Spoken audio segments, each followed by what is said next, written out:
Nah, kalau kita bicara komersialisasi kan kita juga pasti harus menempatkan diri kita di sisi partner komersial yang mau terlibat sama entitas sepak bolanya nih. Nah, tadi kan udah dibedah tuh ada broadcaster sama brand sponsorship. Kalau lo jadi broadcaster atau mungkin ya dalam case ini kayak lo jadi Indosiar gitu lah, atau jadi si IndiHome gitu. Tujuannya apa sih menjadi partnernya si Liga 1 gitu? Ya kalau dari sisi broadcaster, karena mereka bisnisnya adalah menyiarkan program di channel mereka atau di platform mereka akhirnya butuh konten. Mereka butuh, dan konten yang biasanya di awal kan gue sempat cerita ya, konten yang biasanya punya performance bagus itu adalah konten yang sifatnya live gitu.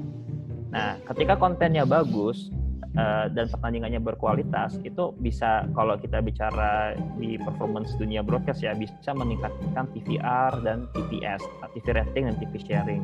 Nah, tapi kalau platformnya bukan free to air, ya otomatis kita bicaranya berapa banyak yang subscribe terhadap konten itu. Kalau kayak di Home kan, kalau nggak salah mereka tuh kalau mau nonton Liga 1 mesti beli mini pack gitu kan. Yep. Nah, itu namanya content subscriptions. Sama kalau kayak di video.com, kita kalau mau nonton Liga 1 kemarin gue sendiri beli gitu, yang langsung langganan 1 tahun berapa ratus ribu gitu kalau nggak salah kemarin. Nah, itu namanya content subscription. Nah, satu sisi juga broadcaster itu kenapa sih mereka butuh program atau butuh konten gitu ya? Karena mereka berharap dari konten itu bisa mereka cari pendapatan dari sisi pengiklan. Brand-brand yang mau ngeluarin duit buat pasang slot iklan di program mereka, baik itu di jeda breaknya atau di misalnya di dalam studionya, atau bahkan misalnya mereka nyiapin istilahnya semacam interaksi lah pada saat program itu berlangsung, kayak misalnya kuis atau kayak tebak-tebakan gitu. Nah, itu bentuk dari advertising revenue bagi si broadcaster. Dan kalau misalnya kalau misalnya di Indonesia berarti kemungkinan itu sangat dimungkinkan ya. Maksud gue itu nggak ada di dalam kontrak kerja dari yang event sponsorship yang dari awal gitu. Maksud gue kan kalau misalnya yang di dalam pikiran gue adalah ketika lo beli nih, gue sebagai Indosiar gue beli, gue MTech lah, gue beli video.com. Terus habis itu harusnya yang ada di pikiran gue tuh harusnya bukannya seluruh materi sponsor dari kompetisi ya itu harus gue pasang juga ya di dalam acara gue gitu, atau gue itu bisa, kalau dari yang lo bilangin kan sebenarnya gue bisa dong nyari lagi yang lain, tiba-tiba gue dapat sepatu Kompas misalnya gitu ya, iklan di sana menurut lo nggak ada masalah kan kalau gitu kan. Nah, kalau di liga-liga luar sana tuh modelnya apakah sama kayak di kita ya yang lo kasih tahu tadi, atau sebenarnya di luar sana tuh yang sama seperti yang gue bilang gitu, yang ya udah itu partnya dari liga adalah sponsornya ABCD, ya udah cuma bekerja sama-sama ABCD aja, lo nggak bisa main lain.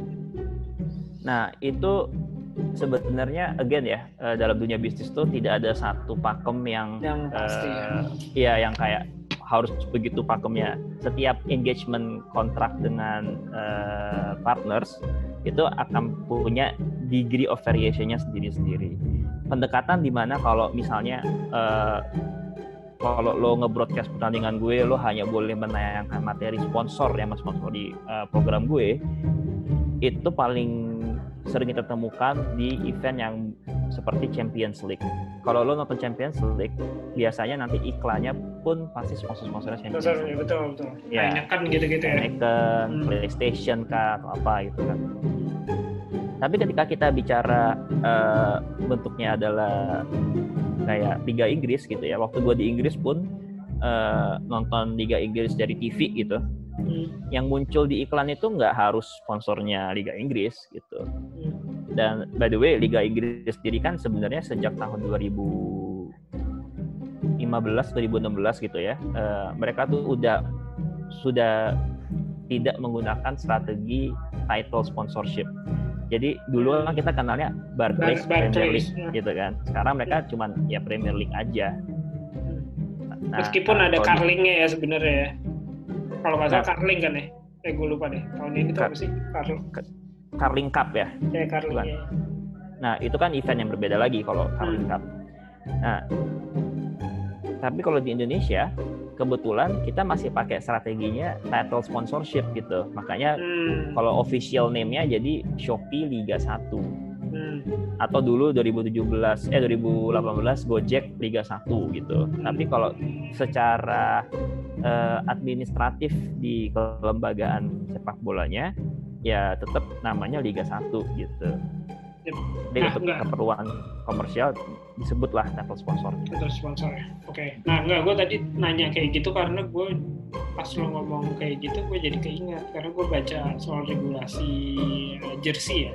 Regulasi jersey di mana sponsor itu nggak boleh sama dengan title sponsorship kan. Jadi apakah ini juga berimpact juga ke TV tadi sih itu sih sebenarnya arahnya gue cari. Gitu. Nah sebenarnya dengan TV itu ada beberapa deal yang bisa dibangun sih. Kalau misalnya emang si pemilik hak komersialnya itu memang negonya ke TV adalah ya lo nggak boleh pasang materi sponsor kecuali sponsor resmi dari gue gitu sebagai prasyarat sebelum mereka engage ke dalam hubungan komersial, itu sangat mungkin terjadi gitu. Tapi biasanya kalau ini kalau gue dari sisi pihak TV ya, kalau gue dari sisi TV ya kan sponsor itu maksudnya duitnya ke lo, kenapa gue jadi nggak bisa jualan gitu. Pasti ada sedikit unsur seperti itu tuh. Tapi biasanya memang harusnya baiknya antara broadcaster, sponsor dan juga si entitas operatornya itu mereka ada semacam kesepahaman lah yang dinamakan eksklusif itu untuk yang apa, terus yang non eksklusif tuh yang seperti apa. Kalau di jersey sendiri sebenarnya kalau ada sponsor title-nya event menjadi sponsornya klub sebenarnya nggak masalah. Yang nggak boleh adalah kalau dalam case kita ya, kita kan Shopee Liga 1 nih, tapi kemudian ada klub yang disponsori oleh kompetitornya Shopee gitu. Itu yang secara regulasi nggak boleh gitu. Kecuali si kompetitornya si Shopee ini mensponsori klub untuk pertandingan di luar Liga 1. Liga 1. Misalnya di Piala Indonesia itu nggak ada masalah ya. Betul, karena itu sudah beda entitas gitu. Oke, lanjut Mas. Yang terkait apa selanjutnya setelah quality matches ada advertising revenue ya? Apa tadi udah advertising? Sebenarnya ini udah kebahas semua broadcaster. Nah, sekarang kita masuk ke sponsorship dari sisi brand. Kenapa sih brand itu pengen bergabung atau pengen engage sama entitas sepak bola gitu ya? Ya pertama karena mereka melihat bahwa marketnya atau dalam artian fansnya sepak bola itu kan sangat masif gitu ya, sangat masif, jumlahnya banyak dan coba deh bandingin antara fans yang datang ke stadion sama fans yang nonton dari TV, banyakan mana? Banyakan TV sih kalau menurut gue. Nah, pasti banyakan TV kan. Nah, dengan mereka itu masuk ke dalam jersey, masuk ke dalam papan iklan di pinggir lapangan, itu sebenarnya mereka lagi mencoba mendapatkan exposure ke penonton-penonton yang sangat spesifik karakternya. Apa karakternya? Ya itu suka sama kegiatan olahraga, hiburan, dan mereka punya ikatan emosional dengan entitas olahraga tersebut gitu. Nah, motivasi kedua dari brand biasanya supaya mereka punya emotional connection atau semacam keterikatan secara emosional dengan para pendukung dari klub atau penonton dari liga tersebut. Gitu. Apa sih dengan ikatan emosional ini? Ya gampangnya gini. Misalnya kalau gue ini fansnya Persebaya gitu ya. Persebaya kan yang di dadanya tuh kapal api ya kalau nggak salah ya. Harapannya dengan begitu, kalau gue lagi cari kopi saset, ya gue carinya kopi yang brand yang gue tahu mendukung klub yang gue cintain gitu.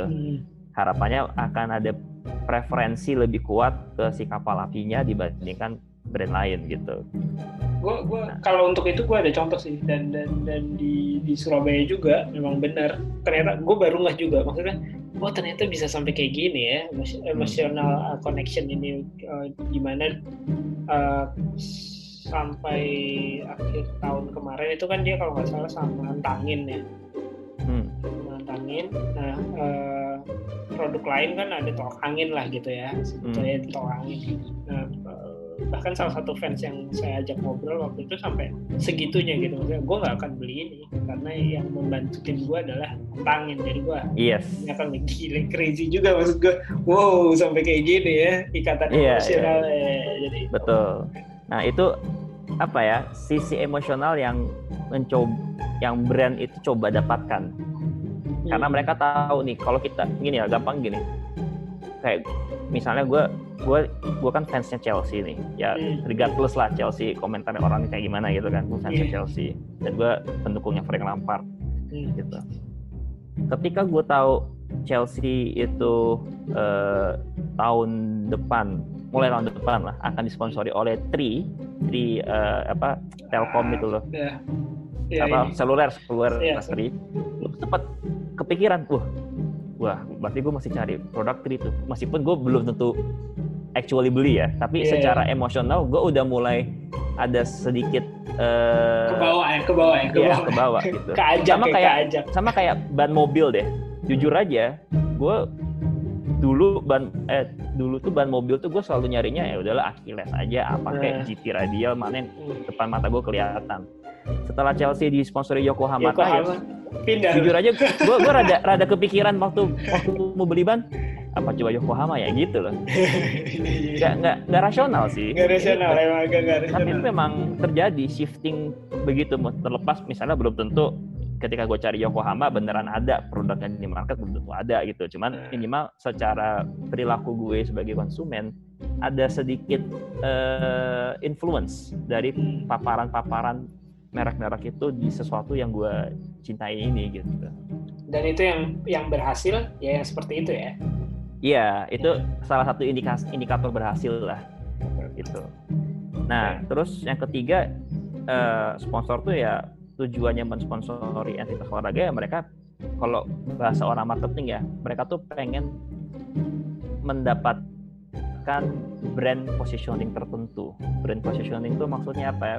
Dipersepsikan sebagai sesuatu yang relevan oleh audiensnya si entitas olahraga tersebut. Kalau kita bicara sesuatu yang paling gampang gini deh, Shopee. Ngomong Shopee itu ada kecenderungan intonasi atau persepsinya cenderung kemana kalau menurut lo? Kalau ngomong Shopee? Iya, kita cuma taunya Shopee aja, kita nggak tahu dia e-commerce, kita nggak tahu dia apa. Pokoknya lo mendengar Shopee gitu. Interpretasi awal lo yang genuine gitu, kira-kira cenderungnya gimana? Gue udah lihat iklannya belum nih ceritanya nih? Anggap aja lo pertama kali tahu Shopee gitu. Kalau misalnya yang gue inget sih Shopee ya toko lah, ya shop gitu, Shopee. Iya sih? Ya, toko gitu, shop. Nah, cuman gini, ada suatu intonasi Shopee itu intonasinya agak cenderung ke feminim atau maskulin gitu. Oke, feminim sih. Kalau lebih ke feminim kan? Feminim, ya, nah, gue pun juga berpendapat demikian. Nah, mungkin nanti kalau teman-teman ada yang punya pendapat lain sih boleh aja komentar gitu kan. Cuman maksudnya kenapa waktu itu Shopee masuk menjadi title sponsornya Liga 1? Ini yang gue tangkap ya. Mereka sebenarnya lagi mencoba memposisikan diri mereka bahwa brand Shopee itu juga bisa kok memfasilitasi kebutuhannya market pria gitu. Karena kan sepak bola masih agak dominannya marketnya atau fansnya kan pria gitu ya. Kalau kita mencoba bebedah sosial medianya klub atau liga gitu, kayaknya yang masih banyak komen tuh pasti ya cowok masih lebih sering ketemu 4:1 lah dibandingin komentar dari cewek gitu kalau di sosial media gitu kan. Nah, harapannya mereka artinya apa sih Shopee ini? kalau nanti ada fans penonton atau konsumen sepak bola yang pengen membeli produk di e-commerce, tapi karena mereka sudah terbiasa dengan, bahkan kan kalau lo lagi nonton di Indosiar ada istilahnya itu ada jingle-nya gitu kan, yang Shopee Liga 1 gitu. Ya harapannya mereka udah terbiasa untuk ya udah coba aja gue cek di Shopee gitu. Udah ini ya pindahin persepsi ya, bukan persepsi ya, kayak pindahin ya membentuk suatu persepsi gitu. Ya, membentuk persepsi ya ke si ini. Oke. Nah, makanya juga iklannya diubah dari Via Valen diperkaya dengan Cristiano Ronaldo gitu kan. Ronaldo ya. Gitu. Itu adalah bentuk dari upaya membentuk brand positioning. Nah, yang terakhir tentunya harapannya dengan mereka udah engage dengan entitas olahraga, si sponsor itu bisa punya penetrasi ke pasar atau entry to market yang mereka incar gitu ya. Kalau dalam case kita tadi diskusikan ya tadi, misalnya akhirnya orang lebih memilih antangin dibandingkan tolak angin misalnya, atau kalau dalam case yang lain misalnya di level klub ya, misalnya banking gitu, orang akhirnya lebih memilih menggunakan produk dari bank tersebut dibandingkan bank yang lain seperti itu. Nah, itu namanya entry to market. Nah, kenapa kita bahas ini? Karena dengan kita membahas ini, kita bisa, kalau masuk ke slide selanjutnya, itu kita bisa memetakan model ekonomi yang pas tuh seperti apa sih antara liga dan antara operator dan si klub bolanya itu sendiri. Kenapa perlu dibahas model ekonominya? Karena dari salah satu insight yang gue dapat waktu gue belajar transport management di Inggris, sebenarnya sepak bola dan mayoritas dari industri olahraga itu pendekatannya itu udah kayak kartel. Jadi antara operator sama klub tuh harusnya berdiri berkesinambungan, bukan cuma dari sisi agenda untuk penyelenggaraan pertandingannya ya, tapi juga bahkan dalam memonetisasi potensi industrinya gitu. Nah, dengan kita bisa bedah seperti itu, kita akan bisa petakan nih, ada partners yang memang bisa dikatakan kayak istilahnya kayak ikan paus gitu. Mereka jumlahnya mungkin nggak banyak, tapi daya belinya itu besar gitu. Nah, ada juga partners yang istilahnya daya belinya nggak sebesar itu, tapi mereka di market itu ada lebih banyak jumlahnya. Kenapa sih gue sebutnya market? Karena gini, sepak bola itu sebenarnya bersaing di industri yang namanya industri entertainment. Kita tuh pelaku industri sepak bola sebenarnya itu lagi memproduksi suatu produk hiburan yang bersaing langsung dengan produk hiburan yang lain. Misalnya apa? Yaitu misalnya music festival atau event lain dalam skala besar lah, konser atau apalagi ya yang sifatnya cultural kayak gitu, event-event besar seperti itu. Nah, karena kita kompetisinya sama event-event lain, event-event hiburan lain seperti ini, kalau jadi brand itu kan budget marketing atau budget advertising-nya kan terbatas. Mereka harus milih, kalau supaya gue efektif, lebih baik gue invest atau keluarin budget di olahraga, atau gue keluarin budget ke program TV, atau gue keluarin budget ke event musik dan sebagainya gitu. Nah, itu suatu logika bisnis yang pelaku industri sepak bola itu harusnya pahamin dulu gitu. Iya, harusnya udah punya ya dan pegang ya. Sepak bola, betul. Sepak bola itu yang namanya operator liga tuh mungkin hanya satu, yang namanya klub bola di Liga 1 mungkin hanya 18, tapi persaingan dari sisi model ekonomi sponsorship gitu ya, atau komersialisasi dengan partners, lo tuh bersaingnya bukan antar lo gitu. Lo tuh bersaingnya dengan penyedia hiburan yang lain. Betul. Dan juga misalnya contoh kalau misalnya ada industri olahraga yang lain ya lo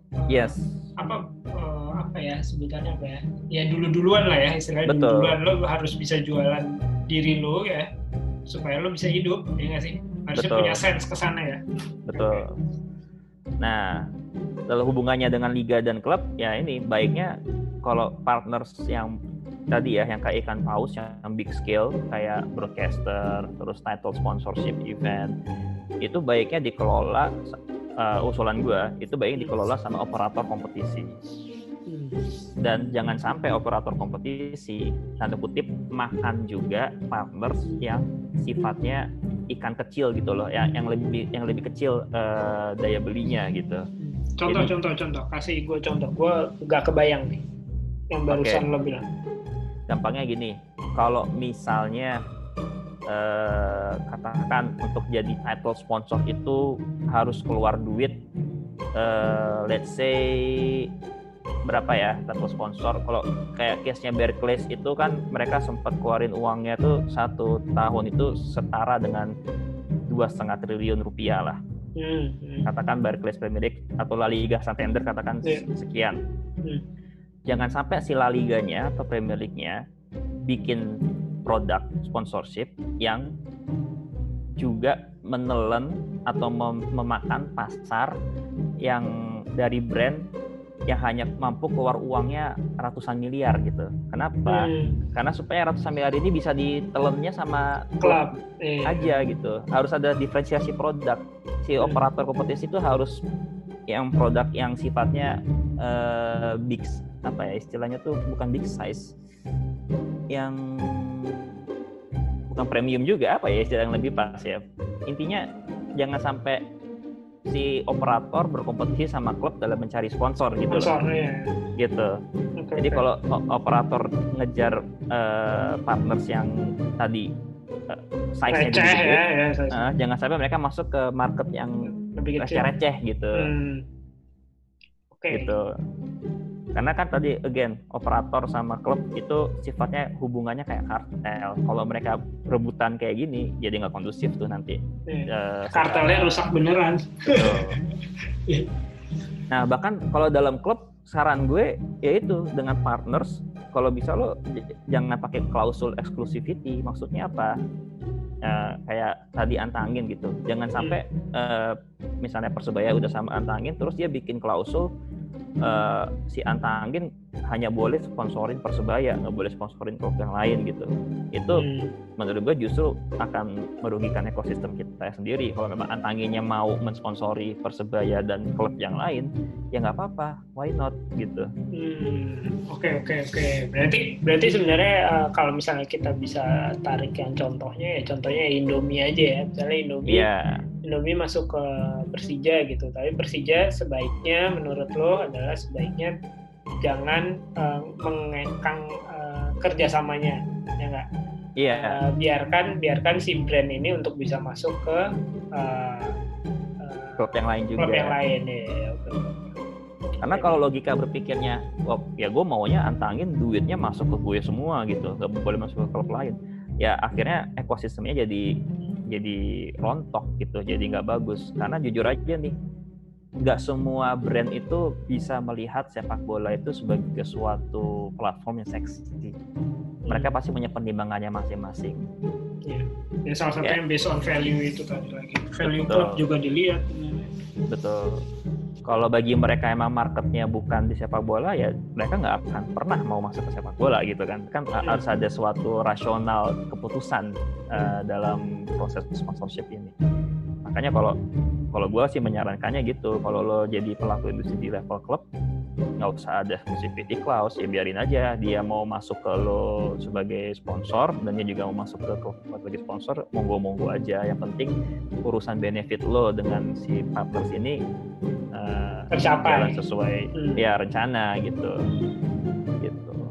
Oke. Siap. Gitu. Nah makanya di ini kan gue bikinnya segitiga ya. Di segitiga yang bawah ini gue kasih notes bahwa untuk sponsorship atau partners di level klub itu pasti akan lebih bervariasi secara jumlah dan volume nilainya gitu. Nah. Nggak gimana, coba lanjut dulu Mas. Apa ya, nggak akan ada satu keseragaman keseragaman pendekatan gitu dalam menentukan harga gua di dada itu berapa antara klub satu sama klub lainnya, bisa jadi nggak sama gitu. Ya itu sebenarnya dibalik ya, itu bahkan hampir di semua tempat ya. Ya contoh aja misalnya kayak kita bikin event aja, community event aja, ya nggak pasti kan sponsorshipnya beda. Kita kan pasti ngelihat juga apakah ini punya potensi apa enggak, atau dia bisa nge-guide kita apa enggak, yang tadinya cuma mau ngasih sedikit jadi ngasih banyak, ya enggak? Kan itu tinggal tergantung jualannya aja. Nah cuman yang gue agak menarik terkait yang variation in volume and size of sponsorship accounts ini nih. Bukan anggap sih, sebenarnya di Indonesia kan udah banyak banget ya. Lalu beberapa klub juga akhirnya ada yang nempelin semua sponsor gitu ya. Yang mana sebenarnya penuh jadi penuh, dan ada yang hanya sedikit gitu ya. Mencoba hidup seperti klub-klub di luar negeri sana yang sponsornya mungkin cuma satu di depan gitu. Itu ada juga gitu. Dan sebenarnya mungkin ini kan nggak ada masalah ya, karena lagi-lagi itu adalah part of jualan mereka ya sebenarnya, dan masing-masing juga input outputnya juga beda gitu, output yang di mereka kan beda. Tapi menurut lo itu tuh sebaiknya diregulasiin atau enggak sih sebenarnya? Apakah untuk saat ini rasanya kalau di Indonesia ya udahlah biarin aja, atau di luar negeri itu sebenarnya itu tuh diregulasiin gitu terkait sponsor di dada? Kalau yang gue tahu kan di luar negeri kayak di Swedia atau Denmark gitu kan modelnya sama kayak di Indonesia kan, Meksiko juga. Ya sebenarnya sih memang akan kembali ke konteks yang dihadapi si tiap klub di environment mereka ya. Tapi kalau di Asia sendiri nih, kayak waktu Bali United berpartisipasi di ACL ya atau AFC gitu kan, mereka kan nggak boleh kayak gitu tuh seragam. Ada seragam sendiri yang hanya satu doang gitu kan di depan dan sebagainya. Jadi juga kembali ke regulasi yang berlaku oleh si operatornya. Tapi kalau dari kacamata sport management, di dunia ekonomi kita sekarang ini, yang langka itu apa sih? Yang langka itu adalah kemampuan kita dalam memberikan attention. Span of attention kita itu di dunia modern kita sekarang itu sangat terbatas. Artinya apa? Kalau kita mau bicara bentuk exposure atau awareness yang paling tepat buat jersey, sebenarnya model hanya ada satu di dada itu di depan, itu adalah yang paling optimum untuk mendapatkan attention dari orang yang menonton gitu.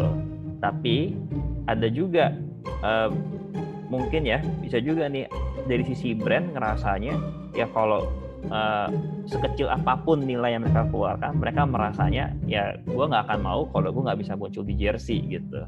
Bisa juga seperti itu kan. Gitu.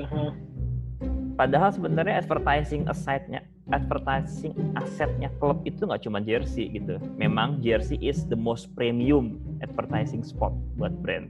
Tapi kalau kita bicara aset advertisingnya klub itu mulai dari yang pinggir lapangan, terus baliho di sekitar stadion misalnya, konten digital khusus untuk brand itu. Kayak misalnya nih baru aja kemarin Chelsea bikin semacam konten khusus antara Jorginho dan Rexona Men gitu.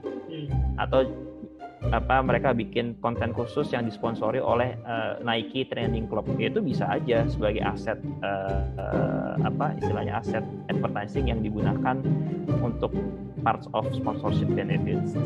Bahkan kalau mau lebih keren lagi, pada saat kita lagi latihan gitu ya, harusnya advertising spot di pinggir lapangan latihan bisa itu dijual. Adalah isinya sponsor-sponsornya si klub gitu loh. Lihat aja kayak di Atletico Madrid video-video latihannya itu mau pinggir lapangan, Coca-Cola lah, apalah ada semua di situ gitu.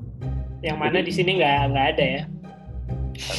Kalau dibilang nggak ada sih, semua baliknya ke infrastruktur sih kalau gue ngeliat. Ya, gue belum bisa say gitu. Tapi idealnya sih begitu gitu. Maksudnya bukan ideal ya. Ada best practice yang sudah menjalankan seperti itu, ya why not kita selaku pelaku di dalamnya mencoba pendekatan yang sama gitu. Masalah ntar diadaptasi lagi ya silakan aja gitu. Jadi kalau dalam case Indonesia bukannya kita nggak bisa membatasi ada sponsor di jersey itu hanya 1 atau 2, tapi lebih ke arah mungkin preferensi dari brandnya sendiri juga. Nah itu mungkin mereka merasa ya gue nggak peduli nilai gue cuman sekian, yang gue mau pokoknya muncul di jersey lo gitu. Bisa jadi kayak gitu. Oke. Ini lanjut ke yang slide selanjutnya atau masih di sini? Selanjutnya kan itu udah lebih kayak penutup ya. Yang terakhir